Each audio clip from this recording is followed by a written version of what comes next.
हो गया। चलिए, हिस्ट्री हम लोग का दूसरा दिन है ना आज। शुरू से पहला दिन हो गया था। आज हम लोग का चीनी लेखक से लेके सिंधु सभ्यता के पहले तक था होमवर्क। बताइएगा पहला क्वेश्चन आज का, फाहियान किसके दरबार में आया था? चंद्रगुप्त मौर्य द्वितीय। मौर्य कहाँ? चंद्रगुप्त द्वितीय। भारत में कितने साल रहा था ये फाहियान? 14 साल। कितने साल? फाहियान कितने साल रहा था? 14 साल। किस राज्य की चर्चा किया था ये? आंध्र प्रदेश। मध्य प्रदेश की चर्चा किया था। किसका? मध्य प्रदेश की चर्चा किया था। मध्य प्रदेश का समाज और संस्कृति के बारे में बताया था। खसक जा बीच में जगह दे दो, बीच में चीन की दीवार नहीं पड़ जाता तो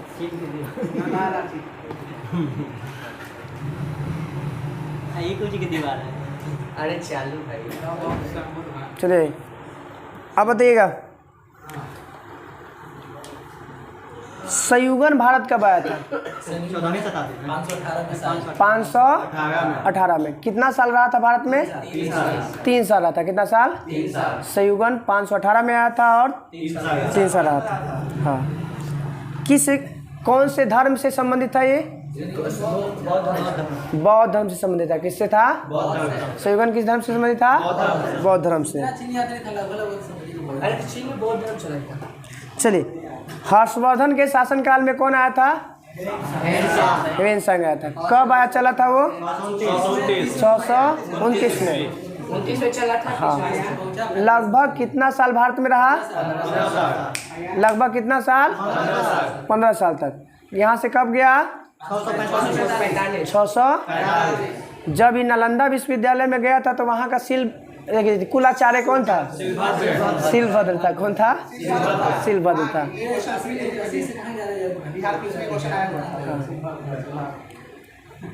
बोलता है कि जब ये नालंदा विश्वविद्यालय के अपना जो भी करने गया था, भ्रमण करने या शिक्षा ग्रहण करने जो भी करने गया था, उस समय उससे आचार्य कौन था? शिलभद्र। कितने देश का यात्रा का विवरण मिलता है इसमें? 138 देशों का यात्रा का वर्णन मिलता है। यह किस पुस्तक में 138 देशों का यात्रा का विवरण मिलता है? रेला के लेखक इब्न बतूता है। CU की पुस्तक का नाम क्या है?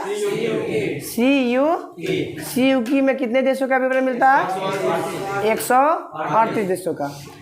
शाक्य मुनि किसे कहा जाता है? ह्वेनसांग को कहा जाता है। शाक्य मुनि। नीति पंडित ह्वेनसांग। यात्रियों का राजकुमार सब किसको कहा जाता है? ह्वेनसांग को। ह्वेनसांग खत्म पूरा। बताइएगा, जब ये आया था तो भारत में कौन कौन भगवान की पूजा किया था? शंकर जी का भी किया था। ठीक है। पहला बुध, सूर्य और शिव। बुध भगवान के भी पूजा किया, सूर्य की भी पूजा किया और शिव का भी पूजा किया। अब आते हैं हम लोग इति संघ भारत में कितवीं शताब्दी में आया था? 7वीं शताब्दी में आया है। इति संघ कब आया है? 7वीं शताब्दी के अंत में, मतलब 7वीं शताब्दी में आया है। यह अपना विवरण जो है कौन कौन विश्वविद्यालय में माने इसका मिलता है? हाँ, नालंदा विश्वविद्यालय का संस्थापक कुमारगुप्त। विक्रमशिला विश्वविद्यालय के धर्मपाल। कौन? धर्मपाल किस वंश के था? पाल वंश के संस्थापक गोपाल। पाल वंश का राजधानी मुंगेर। मुर्शिदाबाद से मुंगेर किया था, मीर कासिम किया था। अरे पहले ढाका था, ढाका से मुर्शिदाबाद, मुर्शिदाबाद से मुंगेर। तक्षशिला के राजा तक्ष नाम किया था। वो तो जम्मू कश्मीर ना, पाकिस्तान में है। वही पाकिस्तान POK में खेल रहा है। चलिए, हम ना इस इधर हो गया। अब आते हैं हम लोग अरबी लेखक के गो अरबी लेखक आया था? 2 गो, अल-बरूनी और इब्न बतूता। अल-बरूनी के पुस्तक का नाम?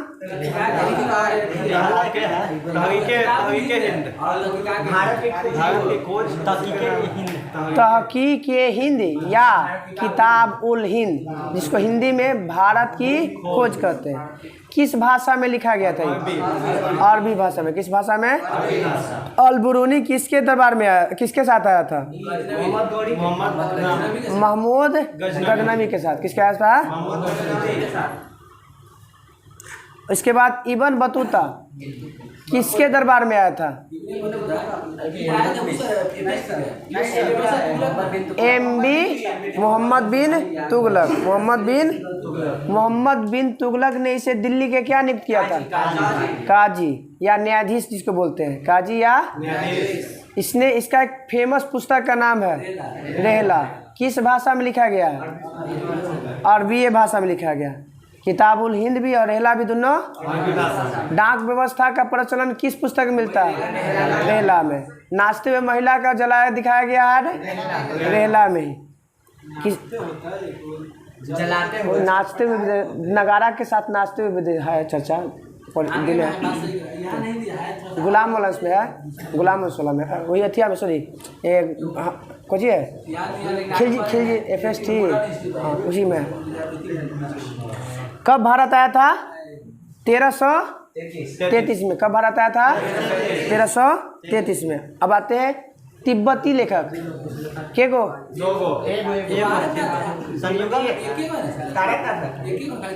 अच्छा एक गो, ठीक है। तिब्बती लेखक जो था कौन था? तारानाथ के 2 रचना, तंगियूर और कंगियूर। किसकी रचना है? किसका? तारानाथ। इसके बाद बताइएगा कि मार्को पोलो भारत आया था, कब आया था? 13वीं शताब्दी में आया था। कब आया था? मार्को पोलो कब आया?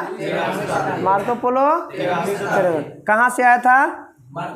किस देश की यात्रा पे आया था? पांड्य देश की यात्रा पे आया था। पांड्य देश की यात्रा, मतलब उस समय देश के दर्जा दिया गया था। अब आते हैं पुरातात्विक शास्त्र से मिलने वाले जानकारी। पुरातात्विक शास्त्र से मिलने वाले पहला क्वेश्चन है कि भारतीय पुरातत्व शास्त्र का पितामह किसे कहा जाता है? कनिंघम को। भारतीय पुरातत्व शास्त्र का जनक है, भारतीय पुरातत्व शास्त्र का जनक कनिंघम को। किसको? कनिंघम को। बताइएगा एशिया माइनर में कितने देवता का उल्लेख है? 4 देवता। एशिया माइनर में 4 देवता। नाम? इंद्र हो गया, मित्र हो गया, वरुण हो गया और नास्ते हो गया।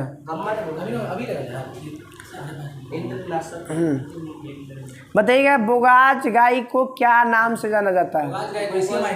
Asia minor. कब खोजा गया था इसको? यहाँ लिखा गया था 1400 ईसा पूर्व में। 1400 एशिया माइनर या बोगाज गाय। इसी में क्या मिलता है? 4 देवता का। बताइएगा किस अभिलेख में बताना है कि भागवत धर्म को विकसित होने का प्रमाण दिया गया है?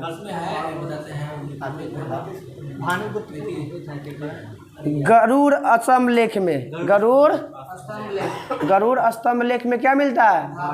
भागवत धर्म का विकास के बारे में चर्चा किस में मिलता है? गरुड़ स्तंभ लेख में। किसमें? बताइए कि हाथी गुम्फा में सबसे पहले किसकी चर्चा मिलता है? अब क्वेश्चन निकल गया था, अब बोल दिए गए। भारतवर्ष का। किसका? सबसे पहले क्वेश्चन सर्वप्रथम भारतवर्ष का जिक्र किसमें मिलता है? हाथी गुम्फा अभिलेख का संबंध किस राजा से? कलिंग राजा। कलिंग किसका प्राचीन नाम है?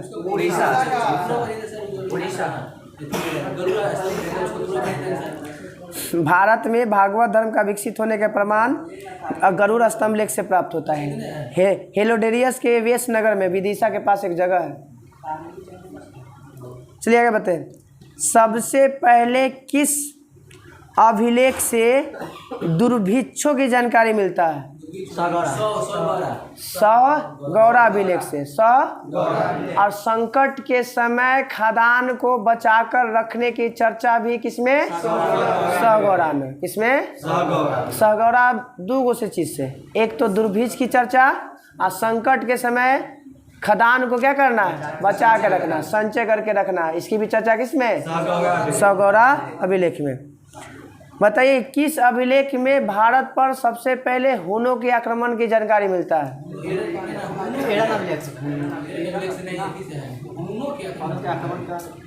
भीतरी अभिलेख से, भीतरी स्तंभ लेख से। किसे? भीतरी स्तंभ लेख में किसकी चर्चा है? भारत पर हुनों की आक्रमण की। हुन तोरमान था, वो अलग है, हुन उसमें नहीं। हुन या बाद में अब हुन तोरमान इस लमसम 10वीं शताब्दी के आसपास में है ये।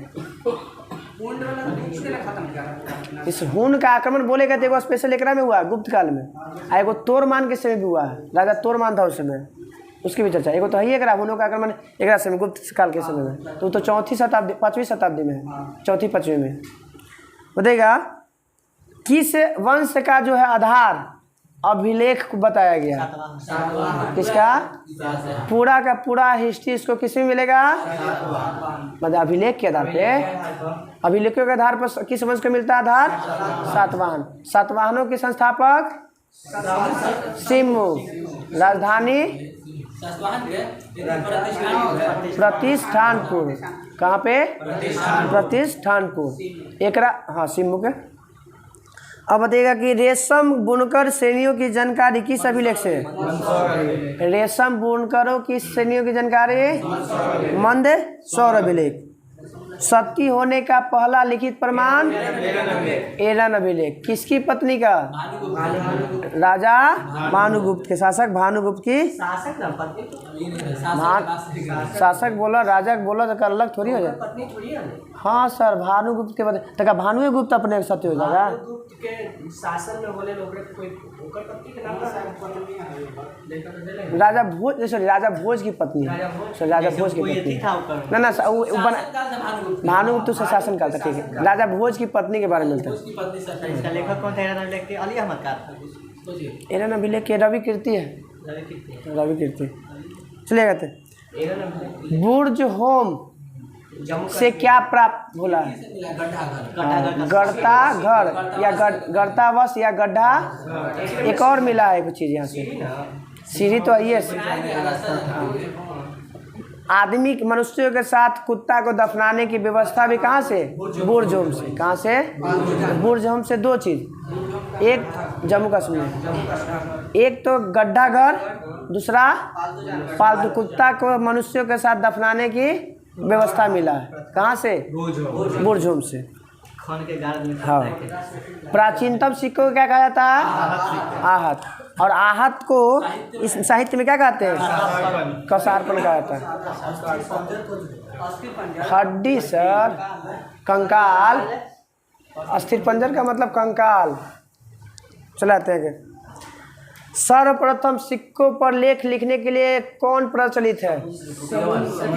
यवन शासक। कौन? तो बोलेगा ना, सिक्का पर बीना बजाते हुए किसने दर्शाया गया है? समुद्रगुप्त। उसके समुद्रगुप्त को। समुद्रगुप्त को भारत का नेपोलियन किसने कहा था? B.S. स्मिथ कहा था। किसने कहा था? समुद्रगुप्त को भारत का नेपोलियन किसने कहा था? B.S. स्मिथ। सेंड्रोकोटस चंद्रगुप्त को किसने कहा था?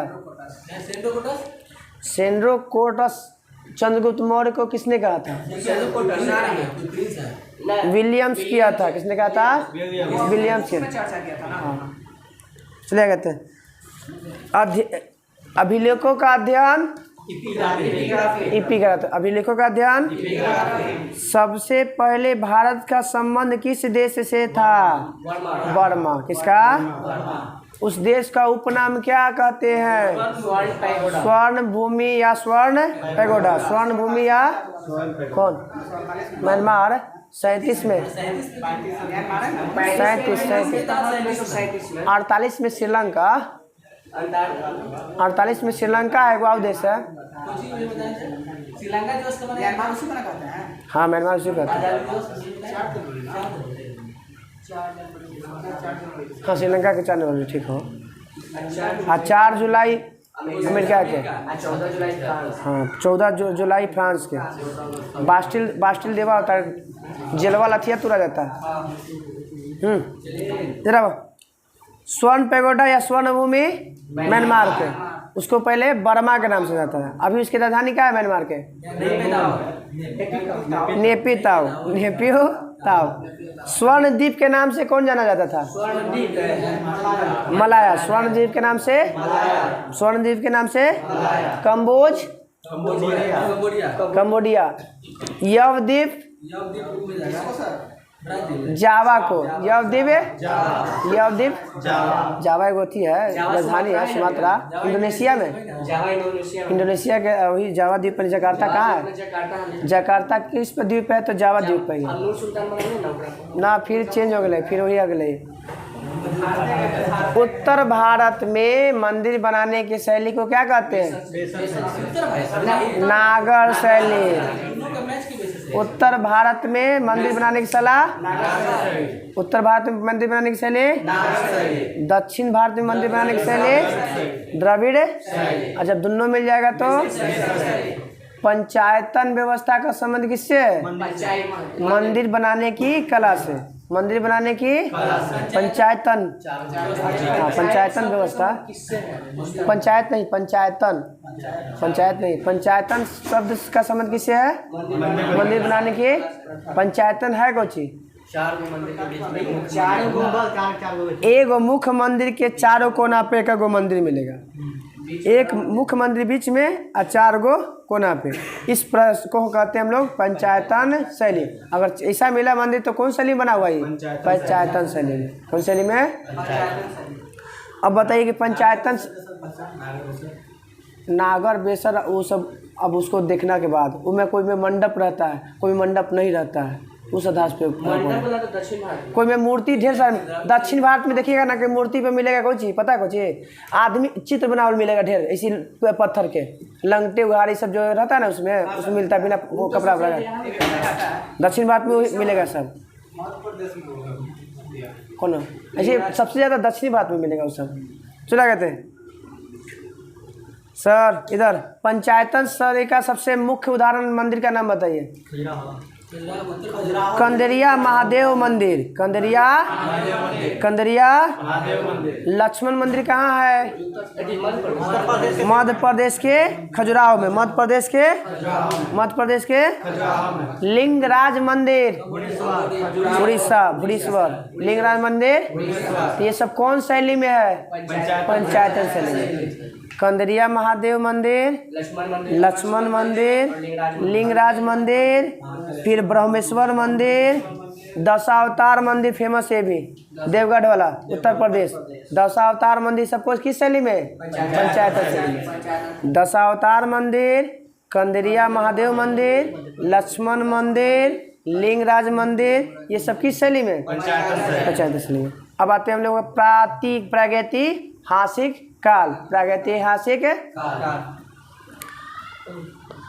बताइएगा, इतिहास का विभाजन कितने भागों में किया गया?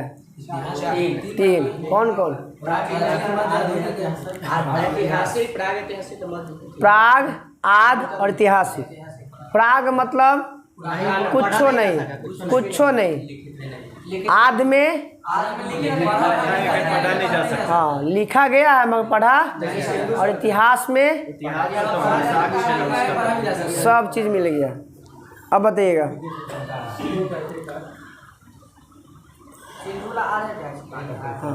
हाँ सिंधु वाला। हाँ ज्ञानी मानव का पृथ्वी पर विकास आज से कितना साल पहले?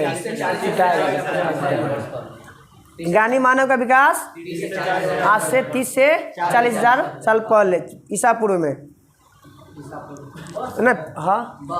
हाँ सर बताओ कि मानव का विकास सबसे पहले किस महादेश में हुआ? चलो ठीक। मानव सभ्यता का पालना किस महादेश में कहा जाता है? एशिया को, मानव सभ्यता का पालना एशिया महादेश को। बताइए कि पूरा पाषाण काल में मानव का जीविका का मुख्य आधार क्या था? शिकार था। क्या था? शिकार। और मनोरंजन का साधन? शिकार करना। नहीं, शिकार मनोरंजन।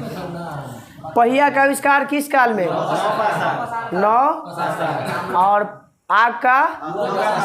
पूरा पाषाण। पहले आग ओकर बाद पहिया। पहले आग उसके बाद ताकि पत्थर पे टकरा कर आग शिकार कर चुका था। कृषि उसी सब रहन बसने से सब नौ पसंद करना। कुत्ता पालतू बनाने के लिए नवपाषाण काल। अस्थायी निवास की प्रवृत्ति नवपाषाण काल। मनुष्य द्वारा खोजा गया पहला धातु तांबा। किसका ज्ञान नहीं था? लोहा का ज्ञान नहीं था। बताइएगा कि सबसे प्राचीन औजार? कुल्हाड़ी। कहाँ से प्राप्ति स्थल? ठीक है, अत्रिपक्कम। अत्रिपक्कम आंध्र प्रदेश, तमिलनाडु में, इसे ध्यान में नहीं है। बताइएगा कृषि का सबसे प्राचीनतम साक्ष्य? मेहरगढ़। कृषि का प्राचीनतम साक्ष्य? मेहरगढ़। मेहरगढ़ कहाँ है? बलूचिस्तान में। कहाँ पे? पश्चिमी कृषि के पाकिस्तान के और पाकिस्तान के अंदर है तो मगर वो लोग कहता है कि नया देश बनाएंगे। अरे कैसे पंजाब में कैसे कहता है कि खालिस्तान अलग करना है, तो वैसे ही वो सब है। तो उसको थोड़ा सा विकसित ज़्यादा है, इन लोग से ज़्यादा उस पर कम प्रभाव है पाकिस्तान वाला के। मगर यहाँ पे तो कंट्रोल है ना पंजाब में, और वहाँ पर उतना कंट्रोल नहीं है। चाइना वाला बना रहा है। मानव द्वारा प्रयुक्त अनाज? चावल। प्रयुक्त मतलब चावल। उपजाया गया, खोजा गया, उपजाया गया जौ और गेहूँ। जौ और प्राचीन में जौ। प्राचीन में गेहूँ। प्राचीन में जौ नहीं सर, आप बताते हैं।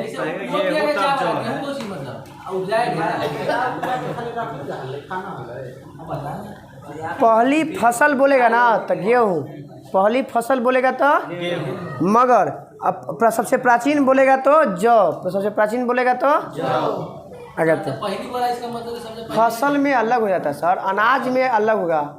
फसल में सब आ जाएगा, ढेर सारा फसल आ जाएगा। फसल में वो कहिएगा नहीं ना, मगर अनाज बोलिएगा तो कोई के नाम ले सकते हैं। हाँ, यूज में किया गया चावल सुनेगा। बताइएगा भारत में पूर्व प्रस्तर युग के अधिकांश औजार किसके बने होते थे? पत्थर है, उसी को इंग्लिश में क्या कहते हैं? स्फटिक कहते थे। क्या कहते थे? और इसके जनक किसे माना जाता था? औजारों का जनक? खोज किया था ना। हाँ, तो उसी जनक खोज करेगा तो जनक ना होगा sir. Robert Bruce fruit. Robert Bruce fruit कब? 1863 में। किस महान व्यक्ति का जन्म? स्वामी।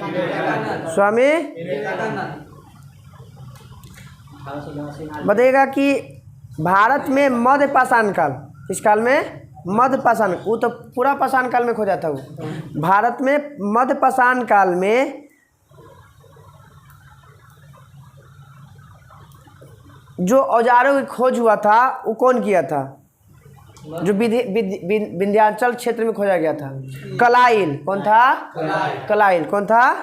तो कब हुआ था? 4 साल बाद। 4 साल 1867। यहीं पे भारत में मानव के अस्थि पंजर खोजा गया था, पहला स्थान मध्य पाषाण काल में, यहीं पे विंध्याचल के आसपास। 1867 कौन? डायनामाइट के 1867 में लिया है। प्रार्थना, पुणे और वेद तीनों की स्थापना भी 1867 में। भारत का सबसे प्राचीन नगर मोहनजोदड़ो। किस भाषा में इसका होता अर्थ मृतकों का टीला? फारसी भाषा में। सिंधी भाषा में। किस भाषा में? इसी को कहा जाता है सिंध का बाग या सिंध का नखलिस्तान। किसे कहा जाता है? मोहनजोदड़ो को। सिंध का बाग या सिंध का नखलिस्तान है? नखलिस्तान। का टीला एक चुका था ना। हाँ, और उसका अर्थ होता है मृतकों का टीला फारसी सिंधी भाषा में। नहीं किताब मिलेगा जो हम बोल रहे हो, नहीं है मतलब। सिंध का बाग या सिंध का नखलिस्तान कहा जाता है इसको, नखलिस्तान। ठीक ना? सिंध का बाग या नखलिस्तान। नखलिस्तान। पहला भारत में पाया गया गिब्बन। श्वेत गिबन है। श्वेत गिब्बन में कपी नाम उसका है, कपी। असम में। भारत में किस पहाड़ी में जीवाश्म का प्रमाण मिला था? शिवालिक पहाड़ी। कौन सा पहाड़ी? शिवालिक। कौन सा पहाड़ी? भीमबेटका। शिवालिक मध्य प्रदेश में। शिवालिक ना ना, शिवालिक में नहीं। शिवालिक मध्य प्रदेश के अच्छा, शिवालिक तो बहुत है। शिवालिक फुट ऑफ हिमालय किसी का है? शिवालिक को हिमालय का पर्वतमाला है। हम तो एक बार पूछे थे तो हमारे दिमाग आना कहीं काम कर। हाँ, सह्याद्री नहीं, सह्याद्री आपका पश्चिमी घाट में है, महाराष्ट्र के पास। महाराष्ट्र में, महाराष्ट्र के सबसे ऊंचे में सह्याद्री पर्वत आता है, जरा कालसूबाई आगवाऊ। कौन कौन ऊंचा पर्वत दूगो है? कालसूबाई आगवाऊ है उसका, कालसूबाई आगवाऊ कुछ ना ना, महेंद्रगिरी उड़ीसा में। पूर्वी घाट की सबसे चोटी महेंद्रगिरी उड़ीसा में। चलिए कहते हैं, टाइम हो गया, 10-20 मिनट हो गया। बताइए किस जिले में ये भीमबेटका का पहाड़? रायसेन जिला। किस राज्य में? हाँ, भीमबेटका मध्य प्रदेश के किस जिला में? रायसेन जिला में। मध्य प्रदेश में के गो जिला?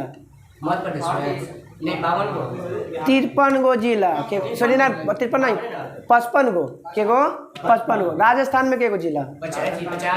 53 गो। आज तीन गो आज बढ़ गए सर। हाँ,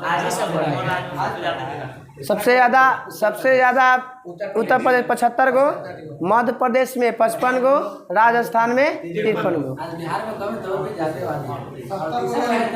आए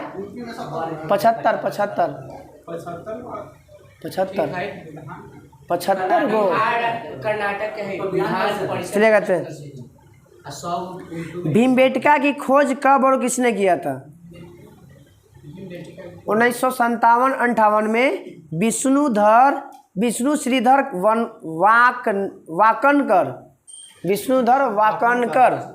विष्णुधर भीमबेटका के वाकनकर। विष्णुधर नहीं बोला, वाकनकर याद रखना, उतना नाम याद है। 1957-58 भारत में दशमलव प्रणाली की शुरुआत 1957 में। बताइए भीमबेटका को कब शामिल किया गया विश्व धरोहर में? 2003 में। भीमबेटका को, लाल किला को 2007 में, लाल किला को, बोधि मंदिर को 2002 में, सांची का स्तूप 1989, सांची का स्तूप। आज येल्लो ताज 1983, आज येल्लो ताज 1983। चलिए, भारत में नागरिक सेवा का प्रथम व्यक्ति लीजिए, भारत में नागरिक सेवा का प्रथम व्यक्ति जिसने, हाँ, ये प्राचीन काल में, ये अभी के वर्तमान में नहीं, प्राचीन काल में। कल हम लोग को पूरा राजा का कोची सिंधु सभ्यता ना पूरा खत्म ना। चलो, अरे दिमागवा में रहता है सर, वो निकले क्वेश्चनवा जब मारिएगा ना, ऐसे नहीं आएगा सर, सेट में आएगा तब। हाँ, जो पढ़ रहे उसको सेट नहीं मारोगे तो कोई फायदा नहीं, उड़ा के भुला के खत्म हो जाएगा। उपराष्ट्रपति था ना पॉलिटी में, उसरानिका चूस। हाँ, उसरानिका चूस, उपराष्ट्रपति। चलिए,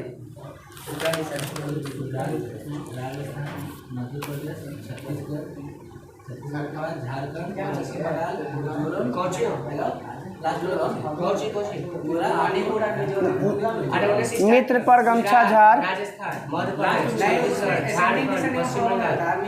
वहाँ से त्रिपुरा से स्टार्ट करो। त्रिपुरा में से मिजोरम, हाँ मिजोरम से। कौची का ट्रिक बता रहे हैं सर? ठीक नहीं है, लाइन से याद करना तो, अरे दिमाग में आप याद रखिएगा तब पकड़ लीजिएगा। अरे इधर गुजरात से स्टार्ट होता है, गुजरात, राजस्थान, मध्य प्रदेश, छत्तीसगढ़, पश्चिम बंगाल, इधर पश्चिम ना, झारखंड, पश्चिम बंगाल, मणिपुर, मिजोरम, मणिपुर ना है, मणिपुर ना है, त्रिपुरा मिजोरम है, मणिपुर नहीं। स्टार्ट करा देखा ऐसे ही ना, जैसे स्टार्ट करा त्रिपुरा, मिजोरम, त्रिपुरा, पश्चिम बंगाल, झारखंड, छत्तीसगढ़, मध्य प्रदेश, राजस्थान, गुजरात, 8 बताइएगा। उपराष्ट्रपति के चर्चा अनुच्छेद 63। उपराष्ट्रपति का पद कहाँ से लिया गया है? अमेरिका से। कहाँ से? उपराष्ट्रपति का बताइएगा। भारत के उपराष्ट्रपति राज्यसभा का सभापति होगा। अनुच्छेद 64 और 89 दोनों, 64 और 89 सभापति होंगे ना। उपराष्ट्रपति जो होगा राज्यसभा का पदेन सभापति होगा। किस अनुच्छेद में कहा गया? अनुच्छेद 64 और अनुच्छेद 64 और उपराष्ट्रपति राज्यसभा का सदस्य होता है? नहीं होता है। वो किसी का सदस्य नहीं होता, किसी सदन का सदस्य याद रखिए, किसी भी सदस्य का सदन का सदस्य क्या वोट देने का अधिकार होता है? वोट निर्णायक मत देगा, वोट देने का अधिकार नहीं होता है। वोट देने का अधिकार, निर्णायक मत जब बराबर हो जाएगा तब उस स्थिति में निर्णायक वोट दे सकता है। जैसे ही पूछ देगा ना कि वोट देने का अधिकार है तो नहीं है, निर्णायक मत होगा तभी देगा। योग्यता तो जान ही रहे हैं, जो राष्ट्रपति की योग्यता होगा वही उपराष्ट्रपति की चर्चा। लेकिन पढ़ा लिखा हो चाहे ना होता है। उपराष्ट्रपति के निर्वाचन मंडल की चर्चा किस अनुच्छेद में? 66। उपराष्ट्रपति के निर्वाचक मंडल की चर्चा, और निर्वाचक मंडल की चर्चा किस देश से लिया गया? दक्षिण अफ्रीका, आयरलैंड से। कहाँ से? राज्यसभा के सदस्यों का निर्वाचन की नियुक्त व्यवस्था दक्षिण अफ्रीका। निर्वाचक मंडल बोलेगा तो मंडल में आयरलैंड, और ऐसे राज्यसभा में सदस्यों के निर्वाचन में आएगा मंडल में तो दक्षिण अफ्रीका। बाई जो 6 क्षेत्रों से 12 को चुनाता है वो भी कहाँ? आयरलैंड से। खाली राज्यसभा के सदस्यों के निर्वाचन के बारे में बोलेगा तब कहाँ जाना है? दक्षिण अफ्रीका। और एक और वहाँ का कौची है? हाँ राज्यसभा पद है, पद कुछ नहीं पूछेगा। वहाँ पे वो संविधान संशोधन की व्यवस्था भी वहीं से लिया गया, दक्षिण अफ्रीका। कहाँ से? दक्षिण अफ्रीका से।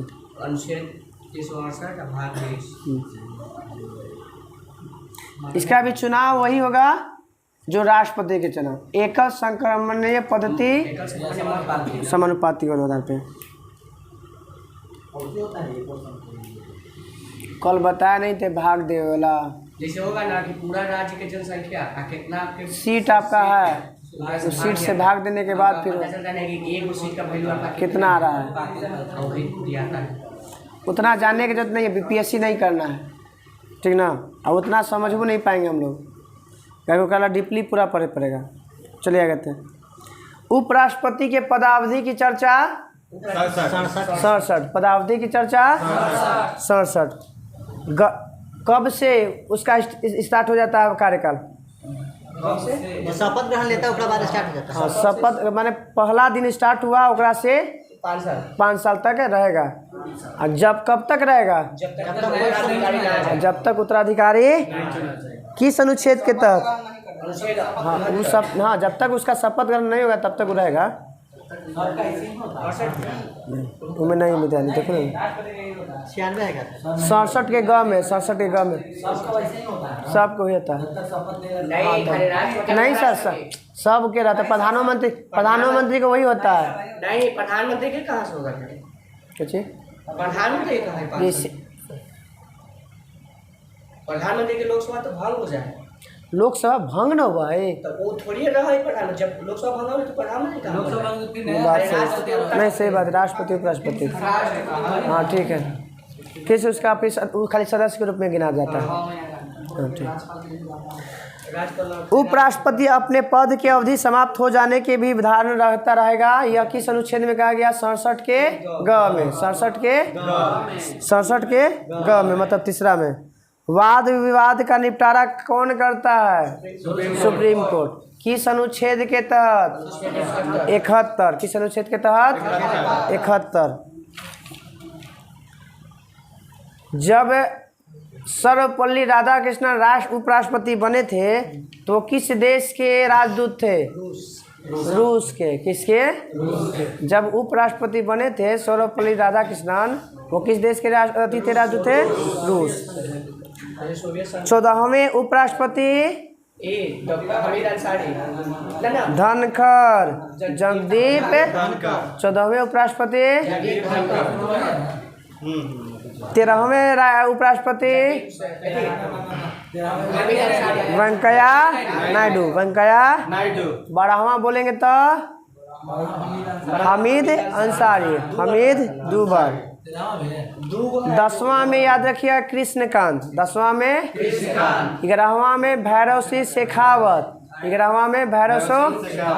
12वां में हामिद अंसारी।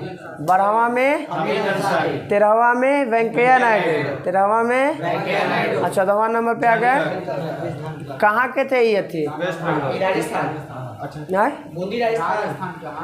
जैसे उस समय बने थे, राज्यपाल पूछ रहे हैं, राज्यपाल कहाँ के थे उस समय? पश्चिम बंगाल के। राष्ट्रपति के पद खाली रहने पर उपराष्ट्रपति राष्ट्रपति की हैसियत से कार्य करता है। किस अनुच्छेद में कहा गया है? 65। किस अनुच्छेद में? उपराष्ट्रपति राष्ट्रपति की हैसियत से कार्य करेगा अनुच्छेद 65 के तहत। किसके तहत? अब कितना दिन के लिए बनल रहेगा? 6 महीना के लिए। कितना दिन के लिए? और 6 महीना के अंदर ही क्या करना है? समझा? सारा जो सुविधा है उस सब उसको मिलेगा 6 महीना में। मगर जो राज्यसभा का अथी रहेगा ना, वो उस पर छीन जाएगा। हाँ। किस अनुच्छेद के तहत छीन जाएगा वो बताइए? 97 मतलब 97। उसका भुगतान करने का अधिकार नहीं। सभापति के रूप में जो वेतन मिलता है उसका वेतन का हकदार नहीं। किस अनुच्छेद के तहत? 97। 65 के तहत राष्ट्रपति बन जाएगा, मगर 97 के तहत उसका पैसा नहीं मिल जाएगा, छीन जाएगा सब। प्रधानमंत्री हम लोग का कल्ले रह जाएगा। कुछ रह जाएगा? प्रधानमंत्री पूरा। प्रधानमंत्री सर जैसे ऊपर में जैसे 25-25 करके बांटा था ना। हाँ। राष्ट्रपति में देखा मैं 20-20 बढ़ता है उपराष्ट्रपति ना। 20-20 है। कल गलती बोलती है ना, कल गलती बोला गया था। 20 प्रस्तावक का 20 अनुमोदक। ना हमारे ध्यान में नहीं है, उससे मैं बोल दिए, गलती था कल। अरे माइंड में। हाँ प्रस्तावक जाता हो मतलब 40 गो जैसे दोनों मिला के 40 गो। विविध में था कोची राज्यों का स्थापना वर्ष सब काम रुकल है तो फिर रुकल है, फिर भी तो लग देखा ना ये सब। चलिए आइएगा। विविध में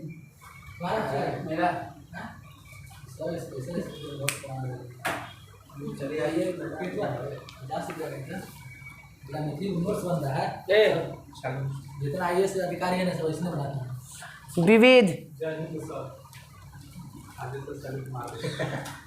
मणिपुर, मेघालय और त्रिपुरा दिवस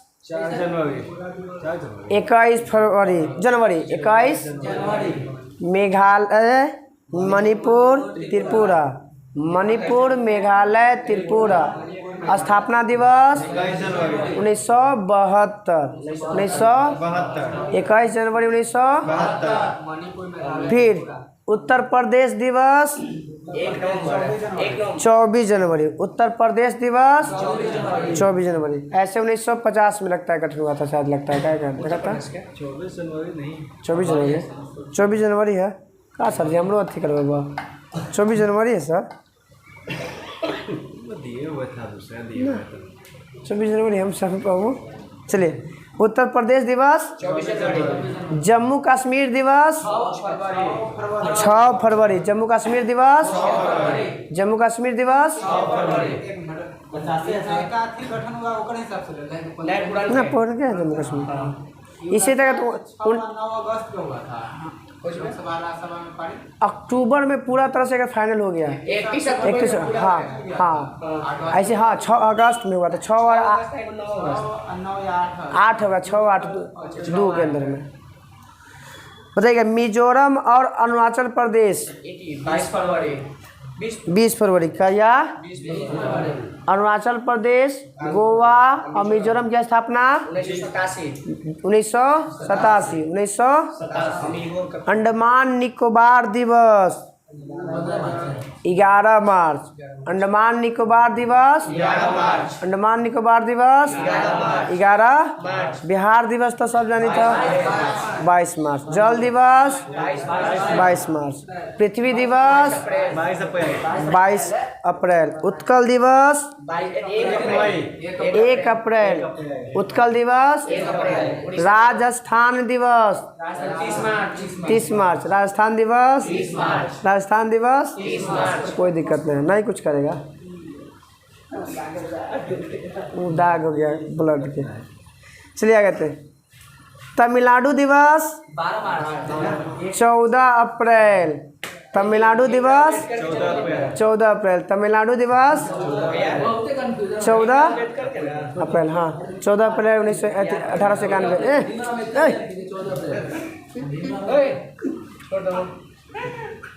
उसको कुछ करेगा नहीं कुछ करेगा। चलिए इधर आइए। यही 5 मिनट फिर बढ़ जाएगा। फिर तमिलनाडु दिवस 14 अप्रैल। हिमाचल प्रदेश दिवस अगले दिन 15 अप्रैल। हिमाचल दिवस 15 अप्रैल। कुल्लू मनाली शिमला डलहौजी कहाँ पे? हिमाचल प्रदेश। कुल्लू मनाली शिमला डलहौजी से कहाँ पे? कौची है ये सब? पर्यटन स्थल है। पर्यटन।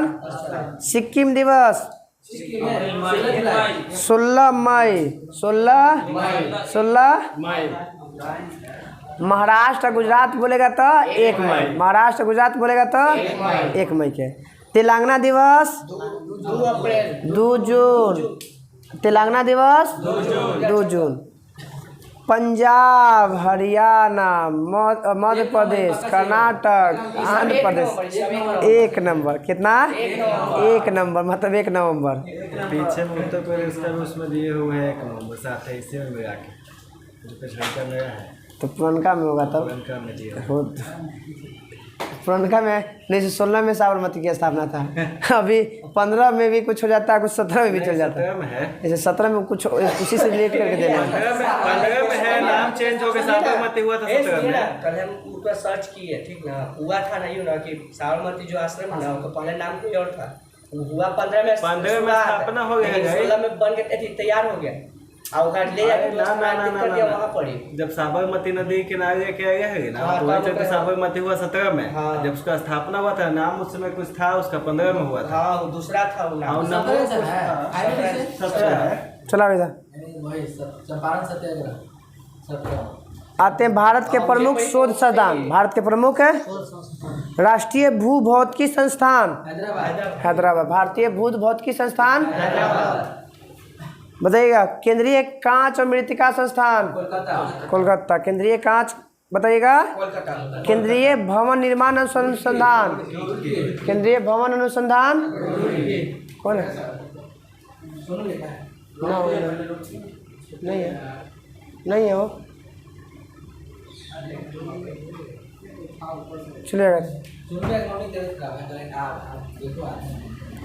केंद्रीय खाद्य प्रौद्योगिकी संस्थान मैसूर। केंद्रीय खाद्य प्रौद्योगिकी संस्थान मैसूर। चमड़ा अनुसंधान, मौसम अनुसंधान, दिल्ली, मौसम वाला केंद्रीय पुणे को चाहिए पुणे प्रयोगशाला, हाँ केंद्रीय औषधि अनुसंधान, रमन अनुसंधान संस्थान, बेंगलोर, रमन सीवी रमन न रमन अनुसंधान संस्थान, राष्ट्रीय धातु विज्ञान प्रयोगशाला जमशेदपुर, भारतीय पेट्रोलियम संस्थान देहरादून, भारत परमाणु अनुसंधान केंद्र ट्राम्बे, कहाँ पे? Tata institute of fundamental research, Tata institute of fundamental research Mumbai, केंद्रीय सिक्योरिटी पेश पुणे, इंडियन सिक्योरिटी पेश,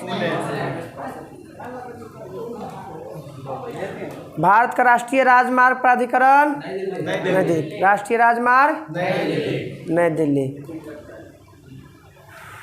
नारियल अनुसंधान कासार, आलू संस्थान शिमला, दृष्टि विकलांगता है तो दृष्टि 10 से देहरादून, केंद्रीय गन्ना अनुसंधान कोयम्बटूर, गन्ना अनुसंधान कोयम्बटूर, तमिलनाडु, चीनी तकनीक संस्थान कानपुर, भारत में सबसे पहले चीनी उद्योग की स्थापना बिहार 1903 में, 1900 मधेपुरा में हुआ था।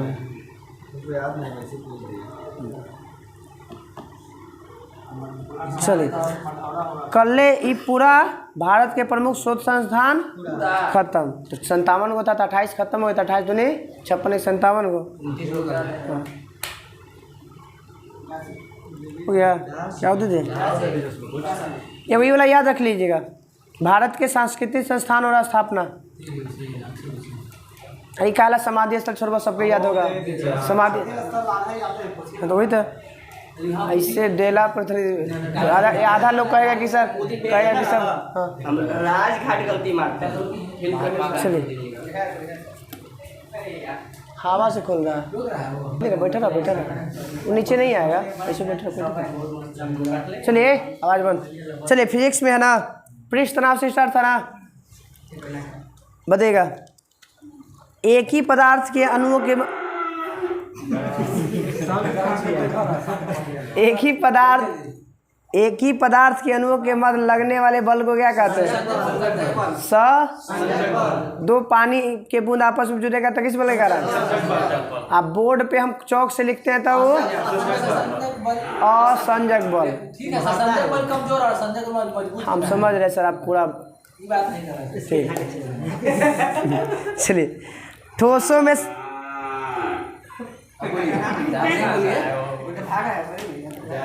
में ससंजक बल का मान क्या होता है? अधिक कि कम? अधिक। ठोसों में ससंजक बल का मान इसका कोई निश्चित आकार होता है? द्रवों का नहीं होता।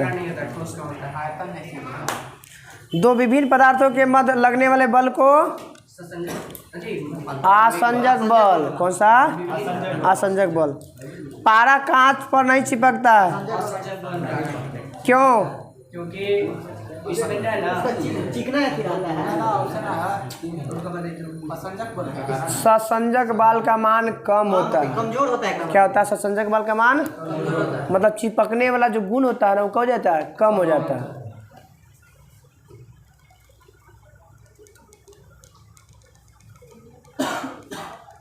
पृष्ठ तनाव कैसे मात्रक? न्यूटन पर मीटर। और एक और बता दीजिए फॉर्मूला होता है इसका इसी का कार्य बटा क्षेत्रफल होता है, तो इसका निकाल लीजिए। जूल प्रति मीटर स्क्वायर। जूल प्रति। द्रव का ताप बढ़ने पर पृष्ठ तनाव द्रव का तो बढ़ना चाहिए, गैस का घटेगा। पृष्ठ तनाव कम होता है। द्रव का ताप बढ़ने पर पृष्ठ तनाव गैस से बढ़ जाता है। पृष्ठ तनाव ना उस श्यानता में हुआ बल यहाँ पे पहुँचल है। द्रव का ताप बढ़ाने पर पृष्ठ तनाव क्या हो जाता है, और क्रांतिक ताप पर पृष्ठ तनाव क्या हो जाएगा, शून्य हो जाएगा। क्या हो जाएगा, बताइएगा। समुद्र के लहरों को शांत करने के लिए उस पर क्या डाला जाता है, तेल, तब क्या हो जाता है, पृष्ठ तनाव। शेविंग ब्रश में बाल चिपक जाता है किसके कारण, पृष्ठ तनाव के कारण। गरम सुन स्वादिष्ट लगता है, पृष्ठ तनाव के कारण जो है फैल जाता है पूरा जीभ पर। लार्वा मर जाता है, तेल छींटने पे लार्वा मर जाता है, हाँ, मतलब पृष्ठ तनाव कम होने से ऑक्सीजन पहुंच ही नहीं पाता। चलिए अब आते हैं केशिकात्व।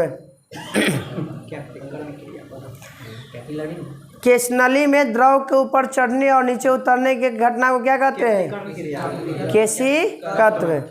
केशिकत्व क्रिया ज़्यादा त्रिज्या वाला में होगा कि कम त्रिज्या वाला में, कम त्रिज्या वाला में। जितना कम रहेगा उतना तेजी से चढ़ेगा। बताइए कि पानी का आकार कैसा हो जाएगा किस अति में, केशनली में, यदि गोल आकार कौची में कहीं था, पानी में जो आकार, पानी का आकार बनाएगा ना तो कैसा बनाएगा, और किसके लिखा,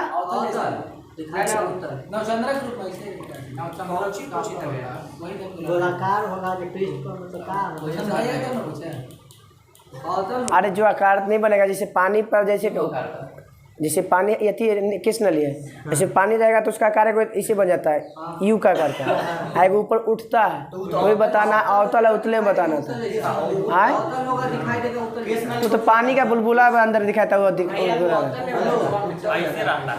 ऐसे उत्तल हो जाता है। केस नली कांच का एक अथी होता है, और कुछ होता है, प्रखनली होता है, बस, हाँ, ट्यूब, हाँ, ट्यूब के आकार का, हाँ, त्रिज्या कम, ट्यूब में हो सकता है, जैसे ट्यूब इतना मोटा में का नहीं हो सकता किसमें, छोटा ट्यूब चाहे बड़ा ट्यूब नहीं कहते। लंबाई कतनो रहे लेकिन जो चौड़ाई त्रिज्या होगा ना पॉइंट में जाता है उसका। माइक्रोन ऐसा तो यहाँ पर नहीं दिया हुआ, देख लीजिए, अति सूक्ष्म त्रिज्या वाले हैं उसको केशनली बोलते हैं। देख लीजिए कौन है, कैपिलरी, कैपिलरिटी, कैपिलरिटी होता है,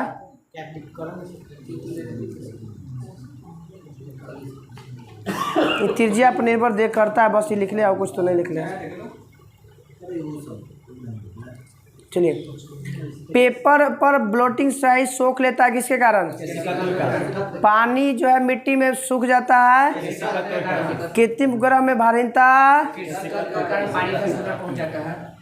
भारीनता अलग होता है, वो अति वायुमंडलीय दाब पर वो में क्या होता है, जो पानी ले जा पिया जाता है ना तो उसको पानी खुला में नहीं ले जाता, क्यों में ले जाता है, ट्यूब में लेके जाता है और डाकली मुँह में डालता है, ताकि अगर वो उसे निकालेगा ना तो उड़ने लगा पनिया। हाँ, तो इसमें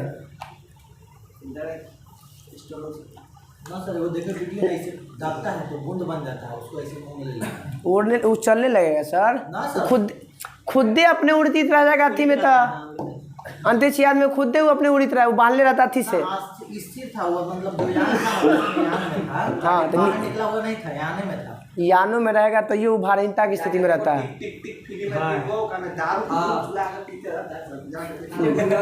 चलो देता, हाँ, लालटेन में बत्ती में जो तेल चढ़ता हुआ किसी का तो कितना, बताइएगा श्यानता क्या है, श्यानता गाढ़ापन को दर्शाता है। जैसे परिभाषा बोल दी गई हो जाएगा, खाली गाढ़ापन बोल देगा तो हो जाएगा।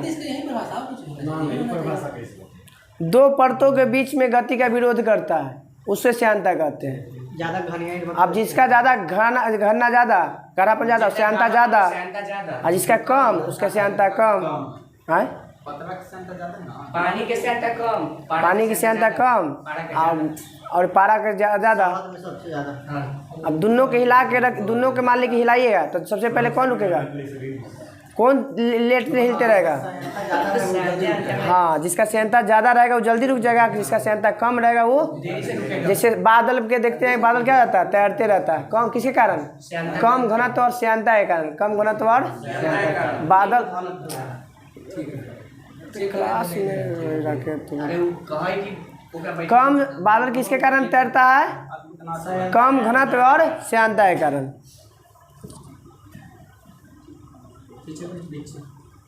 बताइए गैसों की श्यानता किसका गुण है? और गैस दोनों का है। हाँ ठोस करेंगे ठोस तो बनेगा। ठोस बहेगा? ठोस बहता है? हाँ केवल ठोस केवल गैस और द्रव का। तो इसमें भी सबसे ज़्यादा श्यानता किसके पास होगा? गैस में बहने के गुण सबसे ज़्यादा किसके पास जाएगा? गैस का। ठोस में नहीं होता। अब श्यानता का मतलब पूछेगा ना तब बोलिएगा कि गाढ़ापन होता है। इसका अर्थ बोलेगा कि श्यानता का अर्थ क्या होता है तो गाढ़ापन। जितना अधिक गाढ़ापन उसका श्यानता और जिसका श्यानता सबसे द्रव में ना होगा गैस में सर इसका फ्लो ज़्यादा होगा वो नहीं होगा सर। तो पानी ज़्यादा बहेगा कि हवा बहेगा ज़्यादा तेज गति में? आप भी बोले कि सर हिलाए श्यानता का मतलब तो गाढ़ापन होता है, जिसमें जो गाढ़ापन होता है तो श्यानता का मतलब गाढ़ापन होता है ना। गैस वाला सबसे कमजोर रहता है। इस बात नहीं कर रहे। जैसे श्यानता गाढ़ापन का मान के चलिए कहते हैं तो गैस से तो ज़्यादा श्यानता द्रव में होगा, क्योंकि वो द्रव ऊपर से ज़्यादा गाढ़ापन रहेगा। ऐसा हम सही नहीं कर रहे। ना ठीक है, तू बोली था सही बात बोली था। हम जो हिसाब से तू बोली था वो सही है। लेकिन कहीं जब हम लोग पढ़े हैं कि गैस में अरे वो कहते सच मार ना ठीक है तो मगर कहा कर मतलब तुम्हारा अब हम लोग का जो कहेगा कि जिसका गाढ़ापन ज़्यादा उसका श्यान ज़्यादा। अब देख लेते एक मिनट पढ़ लेते पूरा। इसी द्रव का वस्तु जिसके सामर्थ्य देता है, जैसे ना ठीक है, श्यानता जिसका ज़्यादा मोटापन होगा ना उसका श्यानता अधिक होगा। मगर कम श्यानता के कारण इसके पास कम घनत्व रहेगा ना उस ज़्यादा तैरेगा। तो घनत्व सबसे ज़्यादा कम किसका रहेगा? हवा का रहेगा। तो बता रहे कि जिसमें श्यानता भी वो ज़्यादा गाढ़ा, जिसमें श्यानता कम गाढ़ा, वही तो बताओ नहीं कि बता रहे। चलिए आते हैं। श्यानता पर ताप का प्रभाव बताना। ताप बढ़ाने पर द्रव की श्यानता द्रव की श्यानता कम घट जाती है। क्या कहती है? परंतु गैसों की बढ़ जाती है। एक आदर्श तरल की श्यानता क्या होती है? लगभग शून्य होती है। एक आदर्श तरल की श्यानता एक आदर्श तरल की श्यानता शून्य होती है।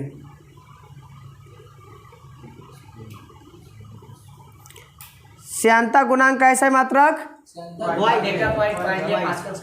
डेका पॉइजली या पास्कल सेकेंड, जिसको ईटा से सूचित करते हैं। जिसे क्या सूचित करते हैं? अभी श्यानता गुणांक कैसा है मात्रक? डेका पॉइजनली या पास्कल, जिसको किसी सूचित करते हैं? ईटा से। ईटा।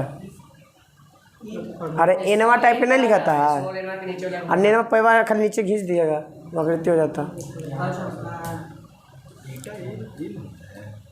ना ना क्या ईटा दिया होता है? एन स्मॉल एन नीचे वाला पैवा खींचा जाएगा। चलिएगा तो सीमांत वेग। सीमांत वेग है वैसा वेग जिसमें उसका अचानक गति बढ़ जाएगा और फिर जो धीरे धीरे नियत पैराशूट पैराशूट जो होता है वह कोची से सीमांत वेग से उतरता है। वेग किसी चीज को फेंकते हैं ना तो पहले हम तेज फेंकेंगे। सीमांत वेग की स्थिति वस्तु का भार किसके योग के बराबर होता है? सभी का ना मतलब भार एस्थेटिक बल ना श्यान बल और उत्प्लावक बल के योग के बराबर होता है। श्यान बल और उत्प्लावक बल के योग के बराबर होता है, क्योंकि उत्प्लावक बल ऊपर के भी लगता है और श्यान बल मतलब उसको हल्का करने के क्या करता है? ले जा भी जाता है एक जगह से दूसरे जगह।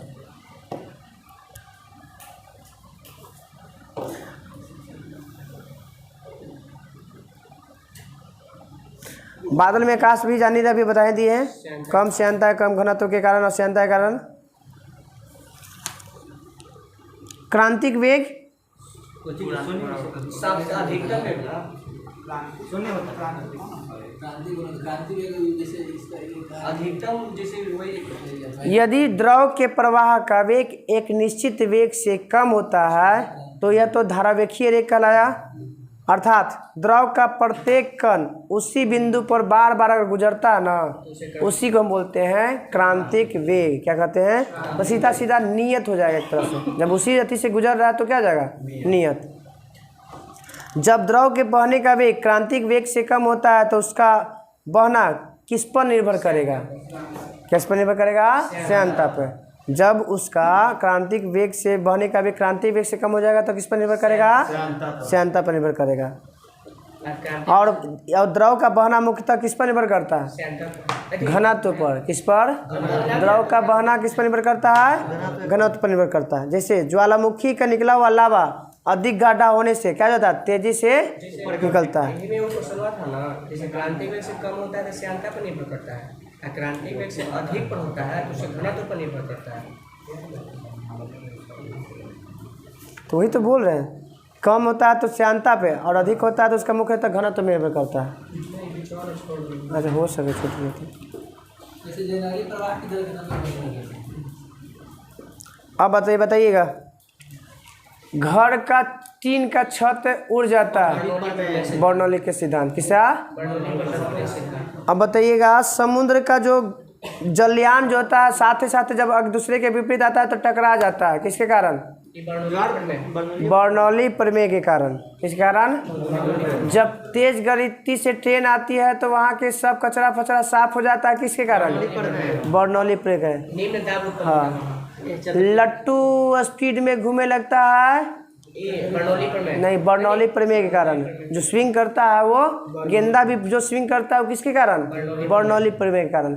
जो हम लोग फुहारा छिड़ता है यथिया में लगाते हैं सदिया ब्याह में, हाँ स्प्रेवा में, वो किस पे?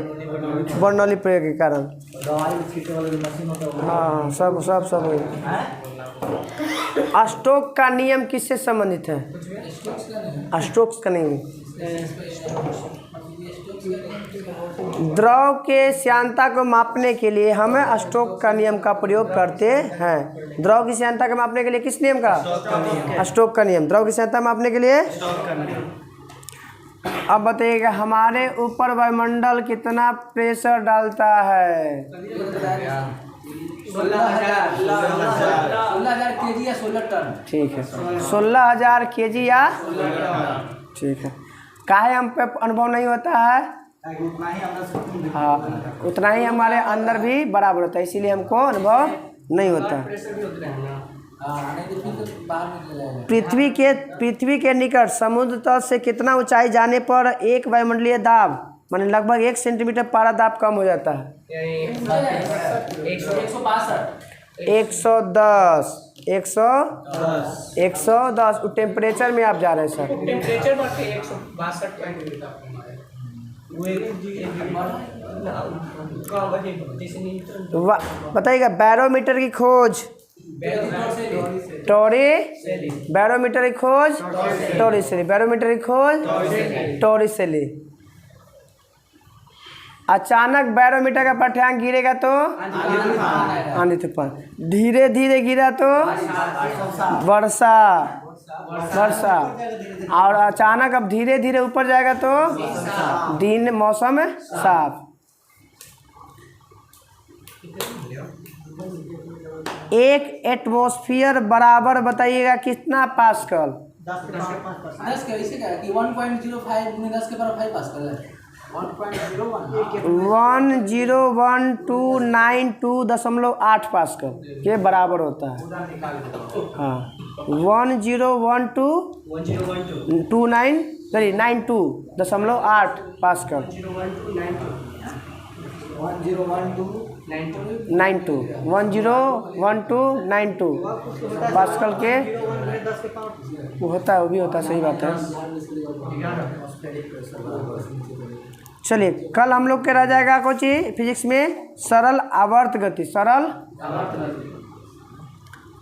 और ध्वनि भी दे ही देते हैं।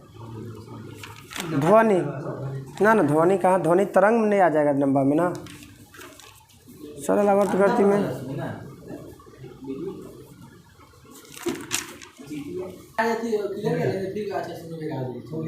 चलिए, केमिस्ट्री में केमिस्ट्री में ऑक्सीकरण और अवकरण। केमिस्ट्री में क्या था? ऑक्सीकरण और अवकरण। बताइएगा, ऑक्सीजन का जुड़ना हाइड्रोजन का निकलना क्या कहलाता है? हाइड्रोजन का जुड़ना ऑक्सीजन का निकलना अवकरण। जिसमें ऑक्सीकरण होता है, ऑक्सीकरण की क्रिया होती है वो क्या कहलाता है? ऑक्सीकारक। जिसमें अवकरण की क्रिया होती है इसे क्या कहते हैं? अवकारक कहते हैं। क्या कहते हैं? अवकारक। उपचयन अपचयन 4 एक में 4 में 4 8 रुपए मतलब अरेंज करके बनाया था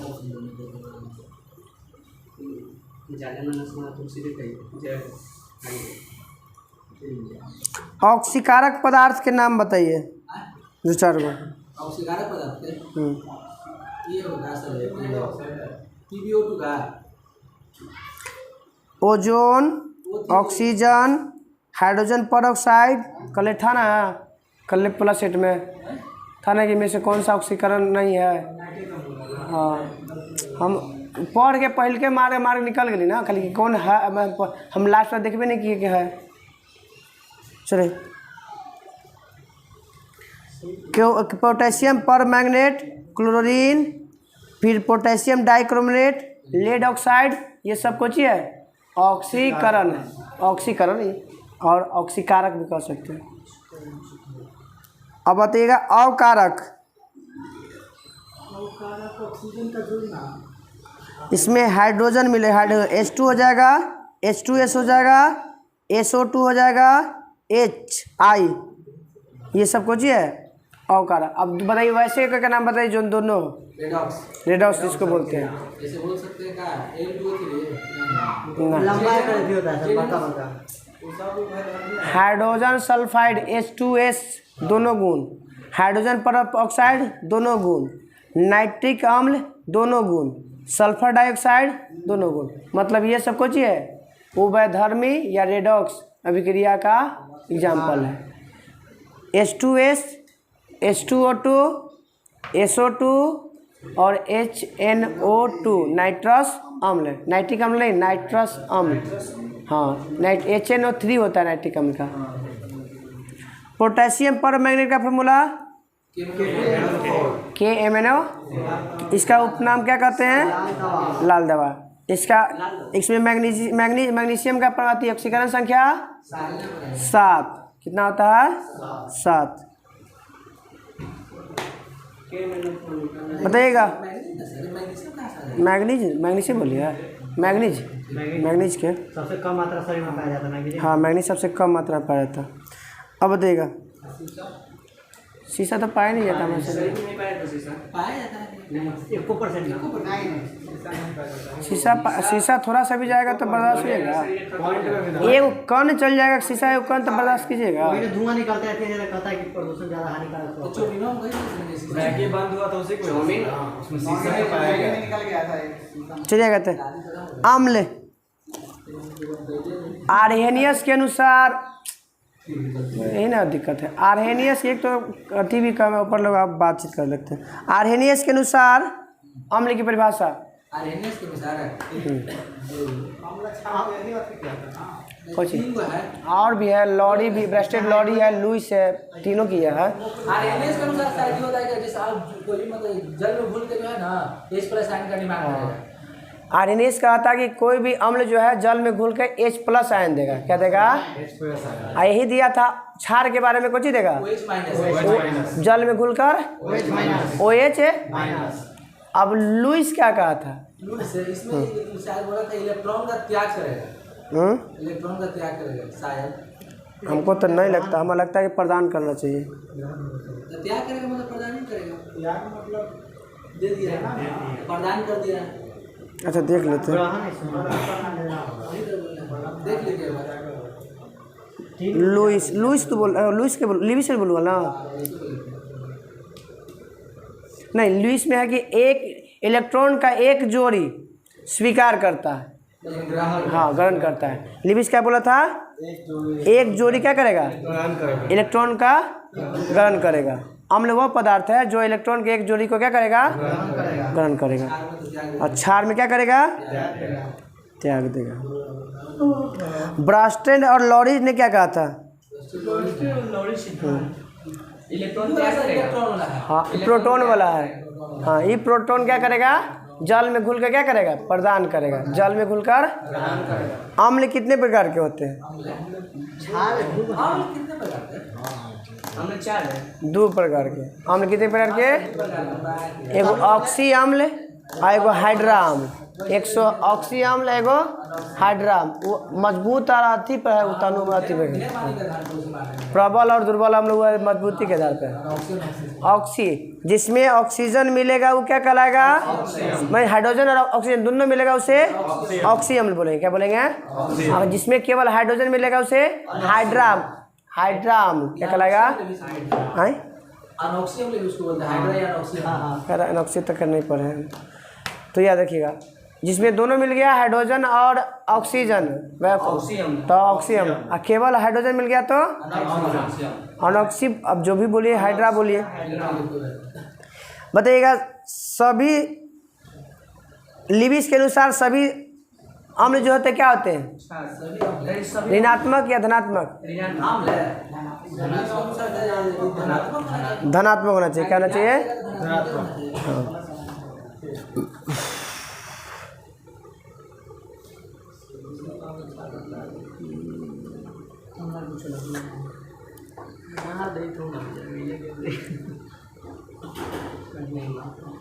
ऑक्जेलिक अम्ल का उपयोग बताइए। धब्बा के अलावा कहीं बतावा? टमाटर में पाया जाता है। नहीं सर, सियाहिया जो लगता है उसमें क्या होता है? जैसे फोटो देता है होता है सिल्वर। फोटोग्राफिक में, कपड़ा के छपाई में, चमड़े का विरंजक करने में सब ऑक्जेलिक अम्ल का प्रयोग है। फॉर्मिक अम्ल का बताइए। चींटी के डंग में तो ठीक है, तो उपयोग थोड़ी करते हैं, वो तो पाया जाता है। दर्दनाशक दवा, जीवाणुनाशक के रूप में किया जाता है फॉर्मिक अम्ल का। फलों को सुरक्षित रखने में भी फलों का। चमड़ा उद्योग में फलों का। एसिटिक अम्ल के बताइएगा। एसिटिक अम्ल का प्रयोग उपयोग है सिरका बनाने में। अचार का बनाने में होता है। सिरका बनाने में, अचार का बनाने में। हाँ भले आप उसको सुरक्षित कर सकते हैं इसका सिरका। हाँ खट्टे पदार्थ को बनाने में कह सकते हैं, खट्टा पदार्थ बनाने में। एसीटोन बनाने में। अब बताइए एसीटोन का प्रयोग कहाँ किया जाता है?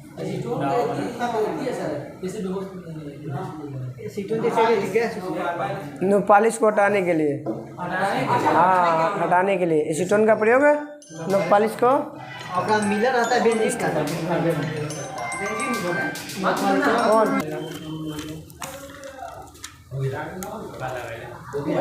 भैया भस्म बताइएगा। भस्म का तो अम्ल पूरा था सर। अम्ल में पूरा था।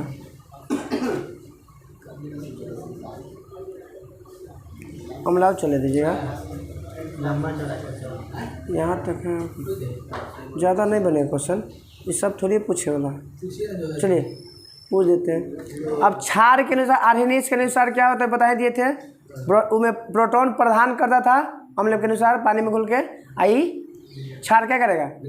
ग्रहण करेगा।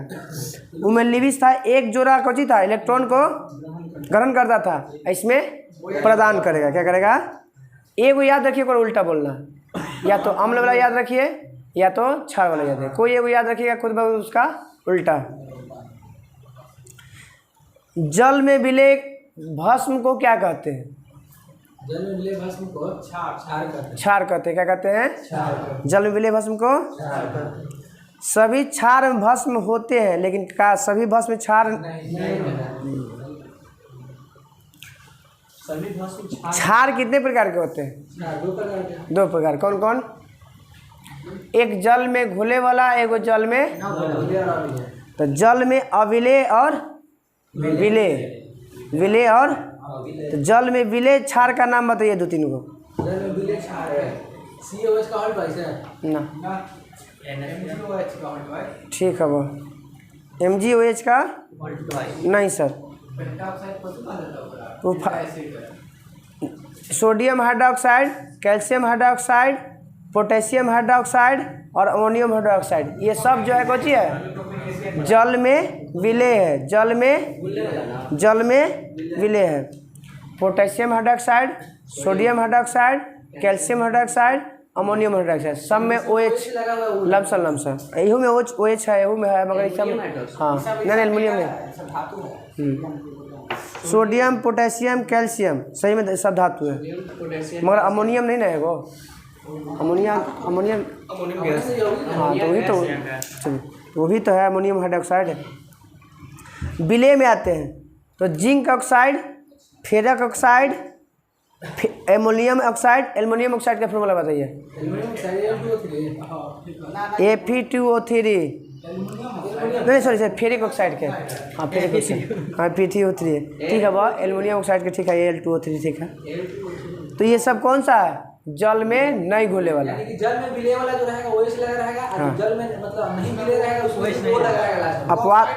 अपवाद में को है इसमें फेरस हाइड्रोक्साइड जो है जल में अविलय है, अपवाद में। ऑक्साइड कहा जाता है।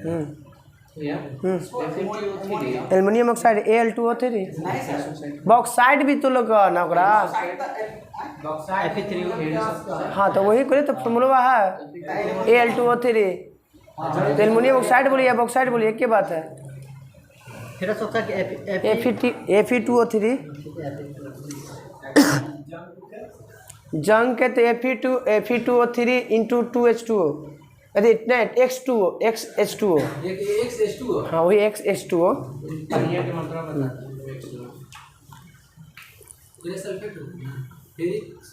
कुछ नहीं, फेरिसोफेरिक ऑक्साइड, फेरिसोफेरिक ऑक्साइड, हाँ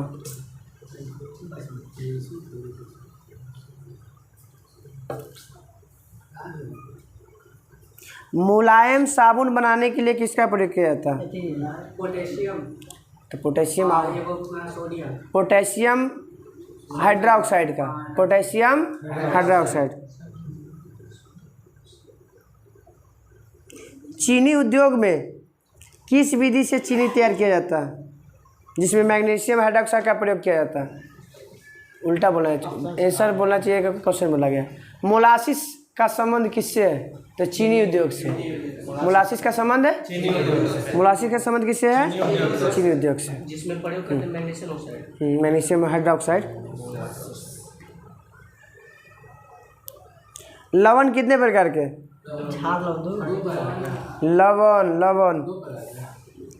लवण आपका होता है 4 प्रकार के, यदि 5 प्रकार के, कितने प्रकार के, 5 ना 6 प्रकार के। लवण कितने प्रकार के, 6 प्रकार के। अम्लीय लवण, भास्मिक लवण, मिश्रित लवण, द्विक लवण, जटिल लवण। समान लवण हो गया ना, एगो समान लवण, समान लवण। तो द्विक लवण के अंतर्गत कौन आता है, पूछता है, हाँ फिटकरी आता है। द्विक लवण के अंतर्गत कौन आएगा, फिटकरी। हिस्ट्री का बुक है, बंद करो चलिएगा। तो लवण कितने प्रकार के, 6 प्रकार के, कितने प्रकार के, सामान्य, अम्लीय, क्षारीय, मिश्रित, द्विक और जटिल। हाँ द्विक में याद रखिएगा, एक एगो फिटकरी। द्विक लवण किसके में उदाहरण में पूछेगा तो फिटकरी का फॉर्मूला K2 पूछा बोलो, K2SO4 Al2 7 में होगा शायद, K2SO4 Al2 SO4 का होल थ्राई, उसके बाद 24 H2O। K2SO4 Al2 SO4 का होल 3 इंटू 24 गो पानी, 24 गो पानी। Al2 SO4 का होल थ्राई, हाँ ये हो गया कुछ का फिटकरी का। कभी कभी पूछता है, फॉर्मूला पूछ देता है कभी कभी। हाँ मोहर लवण का पूछता है, यह द्विकीय लवण का उदाहरण है। मोहर लवण, मोहर लवण, हाँ द्विक लवण का उदाहरण है। मोहर और फिटकिरी। हाँ मोहर और फिटकिरी। तो मोहर के देखिए FeSO4 NH4 का होल ट्वाइस SO4 इंटू 6 गो पानी। याद रखिएगा, पूछ सकता है सब क्वेश्चन।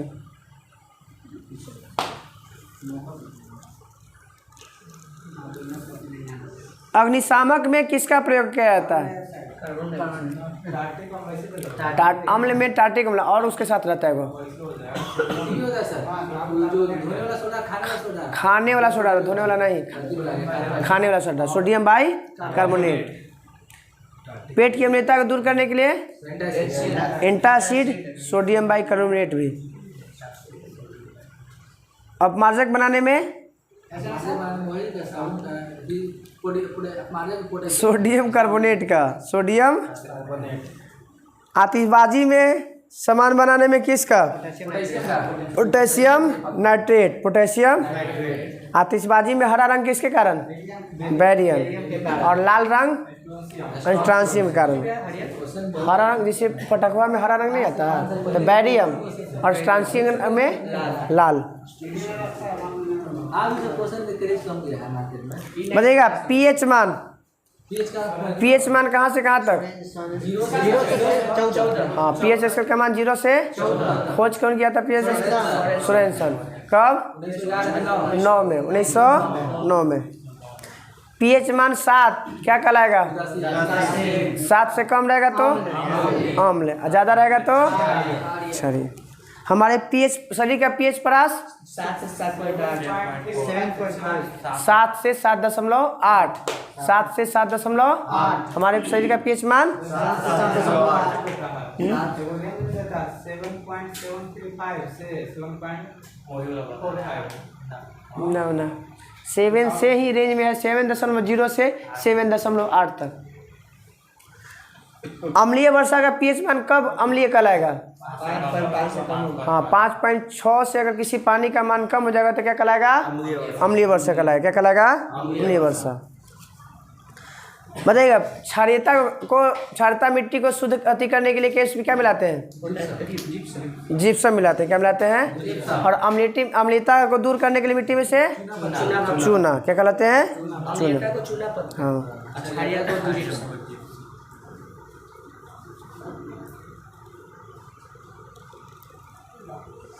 दांत वाला तो जानते हो कितना से झड़ने लगा? 5.5 से कम चल जाएगा तो दांत झड़ने लगेगा। बफर विलियन किसे कहते हैं? दो याद रखना, दो का नाम याद रखिएगा। एक सोडियम एसिटेट, एक एसिटिक एसिड। सोडियम एसिटेट और एसिटिक एसिड किसका उदाहरण है? बफर विलियन। सुन ले क्या होता है? वह विलियन जो अम्ल या क्षार की साधारण मात्राओं को अपनी प्रभावी अम्लता या क्षारता में परिवर्तन किए बिना परिवर्तन हुए अवशोषण हो जाता है। न क्षार में परिवर्तन होगा न अम्ल में, और वो अवशोषण हो जाएगा। इसी को कहते हैं हम लोग बफर विलियन। बफर जिसमें सोडियम एसिटेट और एसिटिक अम्ल, सोडियम एसिटेट और कल हम लोग करा जाएगा रासायनिक संकेत, सूत्र और समीकरण। रासायनिक संकेत और समीकरण।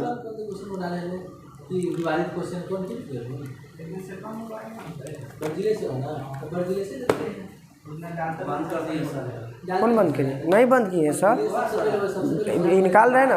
आए अरे तरीके बायोलॉजी भी नहीं हो दिमागवा में हम लोग। चलिए कहाँ तक था? कवक से, प्रोटिस्टा से था ना? प्रोटिस्टा कवक था ना?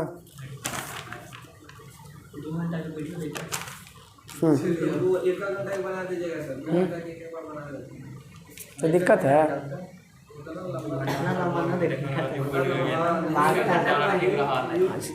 लूसेंट के अलग बनाना पड़ता, फिर तो दूध डाले पर दूध हो जाएगा। तो इससे अच्छा चलिए आते।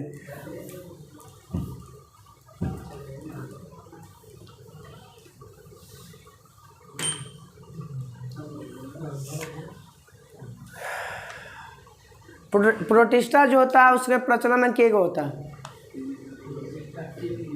3 गो। कितना? एगो कसाभिका द्वारा, रुमाभी द्वारा, या कूटपाद या पदाभ द्वारा। 3 गो। प्रोसिस्टा में कितने प्रकार के जनन होते हैं? 2 प्रकार के, अलैंगिक और अलैंगिक और कवक। कवक के अध्ययन को माइकोलॉजी। हम तो कह रहे हैं कम, कम याद है कि कम उनमें फंस सही में कम कम हो गया तो कम से कम माइकोलॉजी। ऐसे भी सवाल जो हम लोग निकालते हैं ना कचरवा जो धनवा में से जलिया टाइप का नहीं देखे हैं? जलिया हरियर हरियर रहता है। हाँ अभी निकल रहा हूँ। चलिए आते ज़्यादातर पानी जहाँ पर गड्ढा हो। चलिए सर इधर सर, कवक में भोजन किस रूप में संचित रहता है? मान्य के रूप में, कवक में तो स्टार्च के रूप में सर, ग्लाइकोजेन के रूप में। लीवर में भोजन किस रूप में संचित रहता है? ग्लाइकोजेन के रूप में। किस रूप में? ग्लाइकोजेन के रूप में। बताइएगा, गोबर पर उगने वाले कवक को क्या कहते हैं? क्रोपोफिल्स कहते हैं। क्या कहते हैं? क्रोपोफिलस। क्या कहते हैं? गोबर पर उगने वाले को क्रोपो। नाखून पर और बाल पर उगने वाले को क्या कहते हैं? नाखून में कौन सा प्रोटीन पाया जाता है? कैरिटो ना, तो कैरिटो से याद रखिए, कैरिटोनोफिलिक। कैरिटोफिलिक हाँ कवक। अरे उजला उजला नहीं देखते कभी कभी हो जाता है। नहीं नाखूनों के ऊपर उजला उजला धब्बा धब। हाँ बचवा में कहते देखो वो अलग हो जाएगा, इनमें से ऊपर चल जाएगा। हाँ इसमें उजला उजला नहीं धब्बा धब्बा जाता है वो। तो नाखून और बाल पर उगने वाले कवक का नाम कीरेटिनोफिलिक। कीरेटिनोफिलिक। पोषण बताइए, कवक में कितने प्रकार के पोषण होते हैं? 3 प्रकार के। कौन कौन? सहजीवी, परजीवी और मृतजीवी। सहजीवी, परजीवी और सहजीवी में बताइए कौन आता है? सहजीवी में कौन कवक आएगा? लाइकेन। कौन आएगा? परजीवी में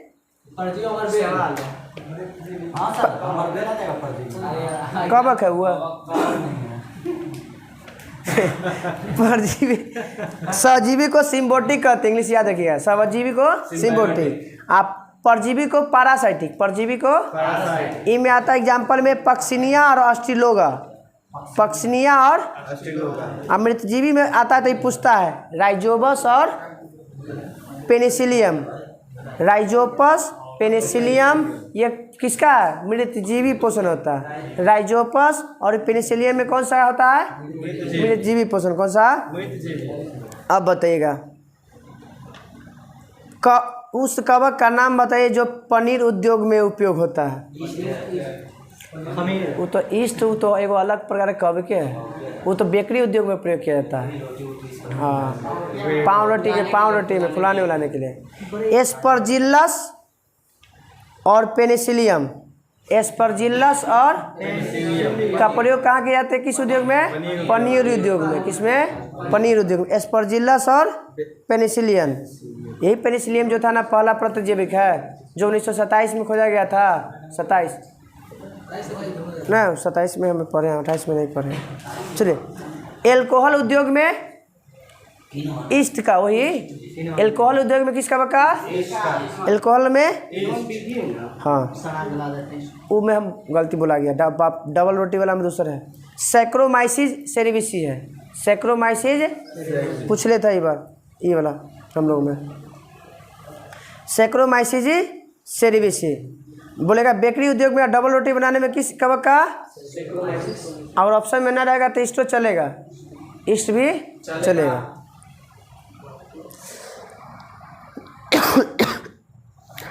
उस कवक का नाम बताइए जिसमें विटामिन B12 होता है।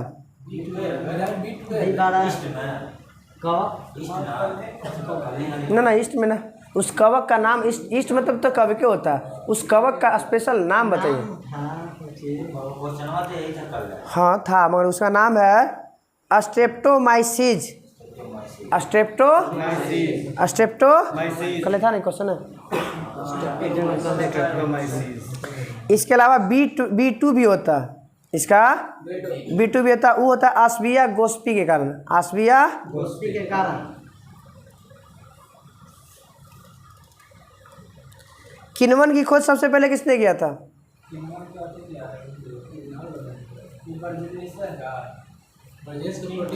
Louis Pasteur. किसने किया था किण्वन की खोज?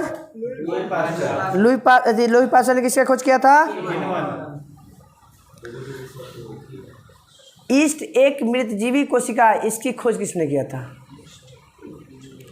ल्यूवेनहोफ। किसने किया था? ईस्ट एक कोशिकीय मृतजीवी कवक है, इसकी खोज किसने किया था? ल्यूवेन।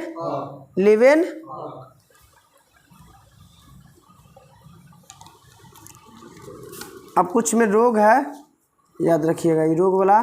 सरसों में सफ़ेद किट्टी रोग, टिक्का रोग, अंगमारी रोग, लाल सरंग रोग, ये सब है। हाँ, इसे रहबे करता है, रहता है। पूछ देगा ना कि आलू का अंगमारी रोग किसके कारण होता है, तो कवक के कारण। किसके कारण? गन्ने का लाल सरंग रोग भी कवक के कारण। सरसों में सफ़ेद किट्टी रोग कवक के कारण। बाजरा में आगोट रोग कवक के कारण। आलू में अंगमारी रोग। हाँ,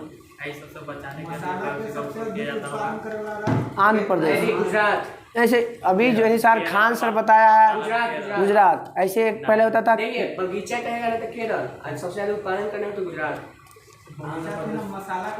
तो वो गुजरात नहीं, वो पढ़ाया वो गुजरात, मगर हम ओकरा मान नहीं करते गुजरात में। ऑप्शन बोलो। हाँ, और नयका अनुसार मध्य प्रदेश हमारा आयल है लगता ऑप्शन बोलो ना है। भैया, ऑप्शन। मध्य प्रदेश आंसर है वो। तो मध्य प्रदेश चलिए आते। मिर्चाई के कारण उत्पादन। अब इधर एफ्लाटॉक्सिन नामक जो अथी बनता है वो किससे बनता है? विष जो बनता है किसके कारण? ये पूछ लेता दरोगा, जो भी 3-4 पूछ। हाँ, जहर बनता है तो किसके कारण?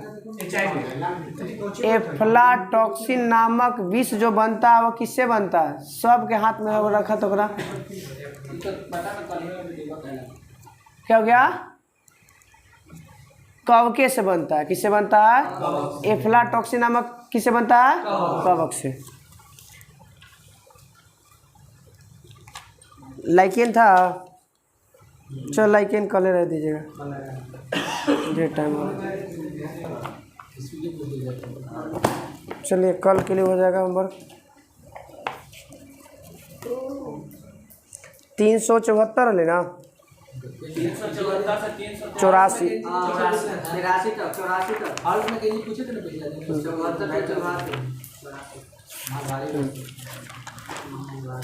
चलिए बताइएगा, भारत के नोटों पर कितने भाषा? 17 भारतीय नोट पे कितने भाषा?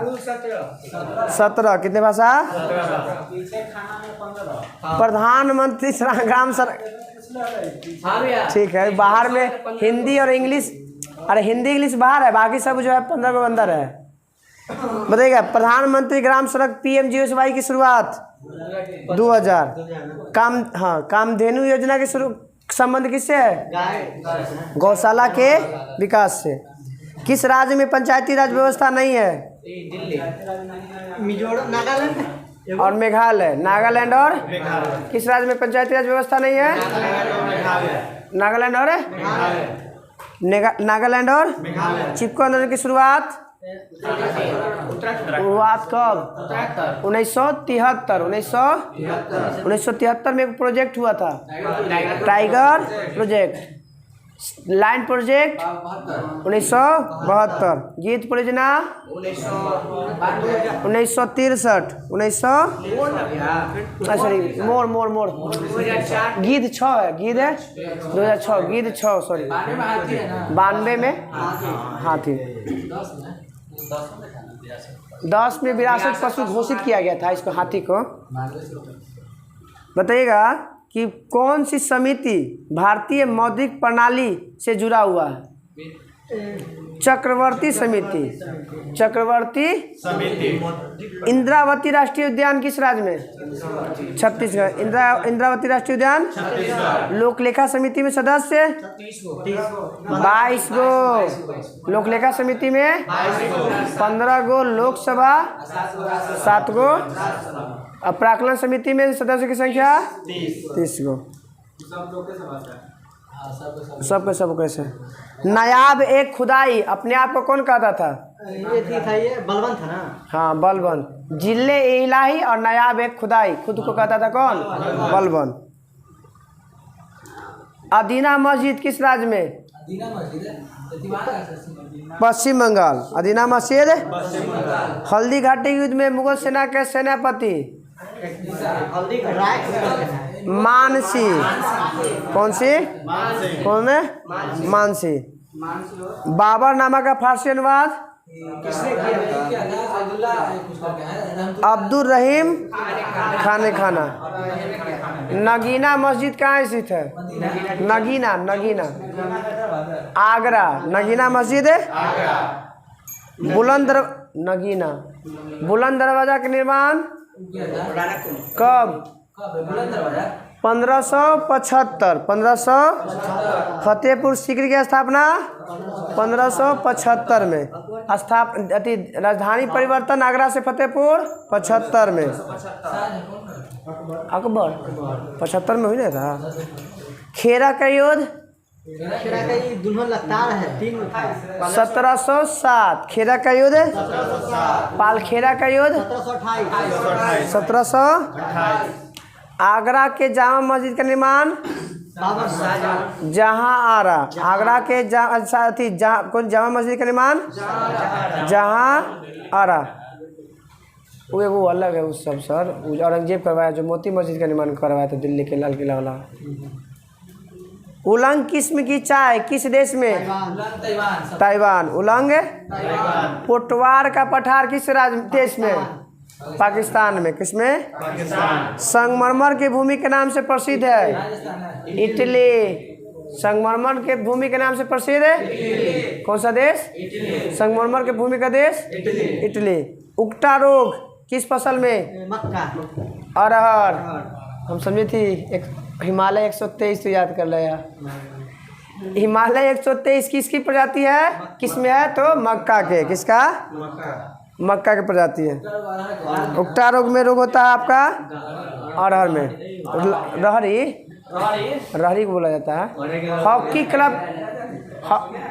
हॉकी क्लब की शुरुआत 1861। 1861। हाँ। भारत में मरुस्थल की राजधानी जैसलमेर। भारत में मरुस्थल की राजधानी अमेरिका का मेंडिसन स्क्वायर का संबंध किससे है? बॉक्सिंग से। बॉक्सिंग से। कौन से? प्रथम ऑस्कर अवार्ड सम्मेलन कहाँ हुआ था? कोई होटल था, रूजवेल्ट के होटल में था। ठीक है, रूजवेल्ट का होटल में। काल चक्र उत्सव किस धर्म से संबंधित है? बौद्ध से। किससे? काल चक्र उत्सव रूमटेक मठ। अरे सबसे ऊंचा कौन है? सिक्किम। वही Gangtok. Sikkim. Ali Akbar college of museum कहाँ पे है? Kolkata. Ali Akbar museum college. All India radio को आकाशवाणी में कब बदल दिया गया था? 1957। 1957। मौनी किस राज्य का प्रमुख नृत्य है? मौनी महाराष्ट्र। मौनी भारतनाट्यम का प्राचीन नाम? सदीर। भारतनाट्यम का प्राचीन नाम सदीर। जैन सूत्र में क्या लिपि का उल्लेख है? 4 गो। शतरंज में 64। तो जैन लिपि में, जैन सूत्र में 64। बॉक्स खाना बंद आवाज करा हो गया। बोलिए महेंद्र जी, बोलिए।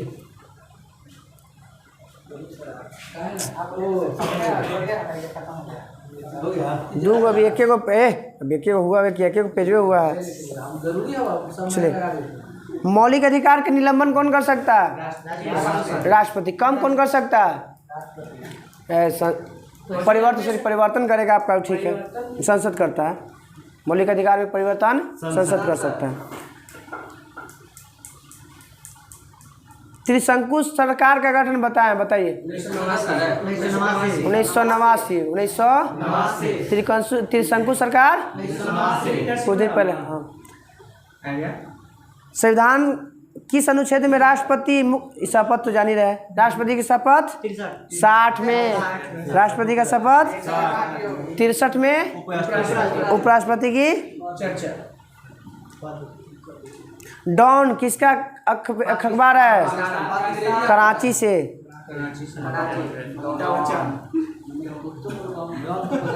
मंत्रिपरिषद किस अनुच्छेद में कहा कि मंत्रिपरिषद की नियुक्ति होनी चाहिए? 75। वो तो प्रधानमंत्री की चर्चा उसमें है। हाँ 74 प्रधानमंत्री, 75 मंत्रिपरिषद। हाँ 76 में महान्यवादी। प्रथम लोकसभा के अध्यक्ष मालवंकर और उपाध्यक्ष अनंत शयनम अयंगर। भारत में पहली बार महिलाओं को मताधिकार कब प्राप्त हुआ? आज़ादी के बाद 89 में, 1989 में, 1919 के अधिनियम से 1921 में। 1989 में त्रिशंकु भी है। हाँ त्रिशंकु भी। महिलाओं को वोट देने का अधिकार, वोट देने का अधिकार होगा जी भारत। हाँ अरे पूरी तरह से नहीं दिया गया था, जैसे कुछ जगह पर था मगर संवैधानिक रूप से नहीं दिया गया था। जैसे था मगर संवैधानिक रूप से चलिए गया था। अब बताते हैं दिनेश गोस्वामी समिति का संबंध किससे है? चुनाव सुधार से। हाँ राज्य सरकार को भंग कौन कर सकता है? राज्यपाल राष्ट्रपति के सिफारिश पर। राष्ट्रपति के सिफारिश पर राज्यपाल के सिफारिश पर खाली दिले राज्यपाल भंग कर सकता है। राज्यपाल के सिफारिश पर राष्ट्रपति भंग करता है। अरे कुछ हाँ ठीक है, वहाँ से सिफारिश मगर यहाँ पे ही भेजेगा ना पहले, ये राज्यपाल है। हाँ ठीक है, वहाँ से बोलेगा, आदेश देगा। हाँ राष्ट्रपति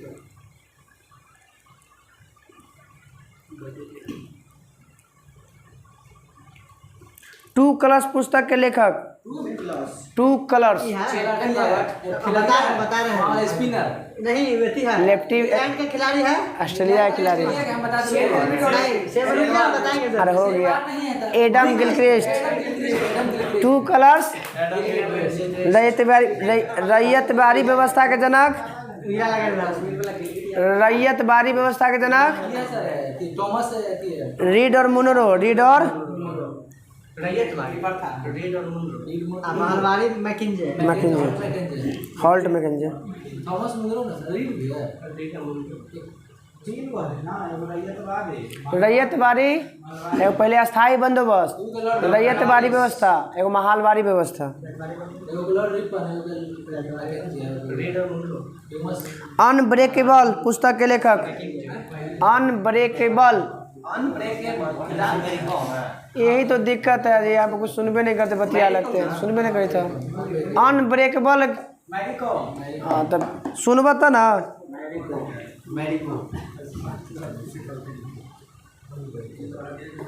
इंटरनेट का आविष्कारक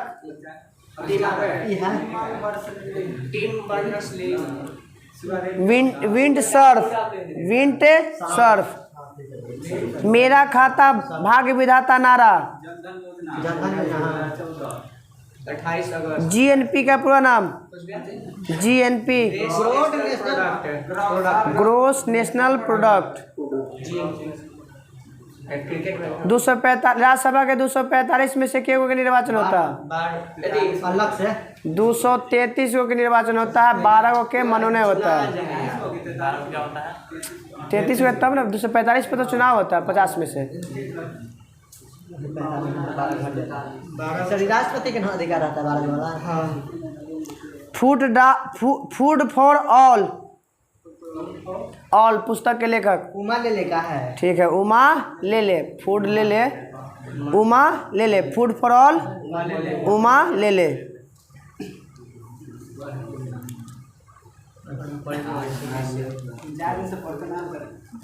ठीक है पहले की याद से चलिए कौन बोला तो किताबुआ बोलिएगा था ना। कल होगा हमारा कहा जाए कोची 361 से 372, 361 से 372। पहले 73 के 74 से अच्छा लिखो।